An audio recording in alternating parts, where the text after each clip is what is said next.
Welcome to the driver's seat. I want to put you into my mindset of what I go through when I am looking to purchase a car and review a car. So now we're going to talk about the 2026 Lexus GX550 Plus Overtrail. My favorite SUV under 150,000, and maybe my favorite SUV on the market today, period.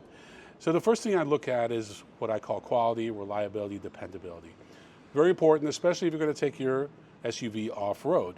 So what I did is I looked at the top competitors, and what I find is a lot of people like to talk about the G-Wagon, but quite honestly, Mercedes has lost a lot of its reputation, and at $150,000, I could buy two GXs.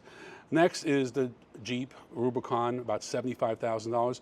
Very capable, but when it comes to quality and reliability, it really is a nightmare. It's also not very friendly on road. The Ford Bronco is a lot more friendly on road, has some really cool off-road features, but again, comes down to QRD. But it is, like the Jeep Wrangler, less money. So then finally, the Defender 110. Extremely capable, extremely unreliable. So we're gonna go on to the next thing, which is off-road capability.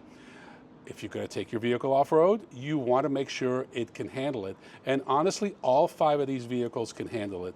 But in my opinion, none of them can handle it as well as the GX. And the question is, 5, 10, 15 years down the road, as testament to my 1999 Toyota Land Cruiser, I don't think any of these will still be around in 27 years, but the GX will. So we start with the Ford Bronco, very capable. It all depends. They have like 10 different variants, which one you get, but it's very capable. And it's a lot less money. So it's certainly one worth considering, but going back to that QRD and resale value, not that great.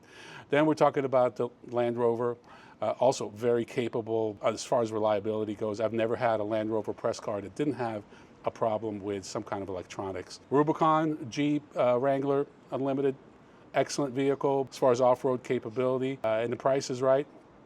But would I buy that over a GX? No, especially some of these Rubicons are getting up to $70,000, $75,000.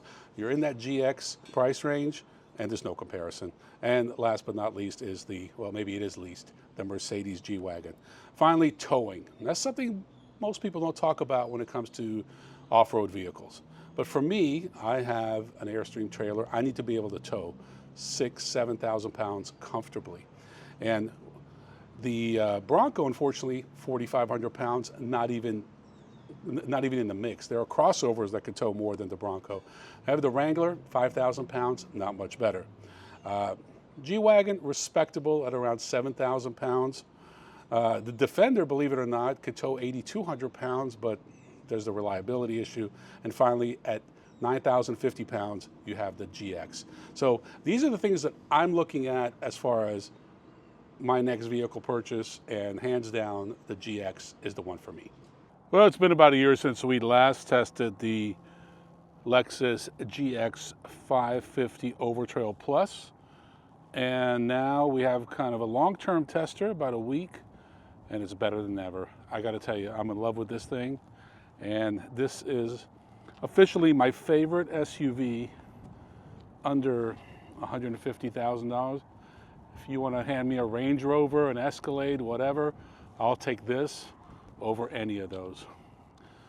So the powertrain, which was a little bit of a concern in the beginning, is no longer a concern. The twin-turbo V6 has proven to be just fine. I got to tell you, this is the best looking SUV. And I say SUV because this is not a crossover. To me, the last gen GX was an SUV that was disguised as a crossover, but not this. This looks like an SUV. It is an SUV, and it's got the chops. All the off-road adventure you would ever want. And if you want to see the full review, go look at my old video, but I gotta tell you, after spending a week with this, I'm gonna buy one. Now, a couple of complaints. The valet at the hotel rejected this vehicle because with the roof rack, it's over 6'6". So that's one complaint. But the only other complaint I have is I wish Lexus would offer just a very base version, because what I'm seeing is a lot of these being lifted with aftermarket wheels and tires, and they look great. This is the first GX I've ever seen, maybe the first Lexus SUV I've ever seen, where right off the bat, right out of the showroom, people are taking them off-roading, they're modifying them, and that says a lot. If you go look at some of the SEMA footage from this year's show, just a few weeks ago, you'll know what I'm talking about.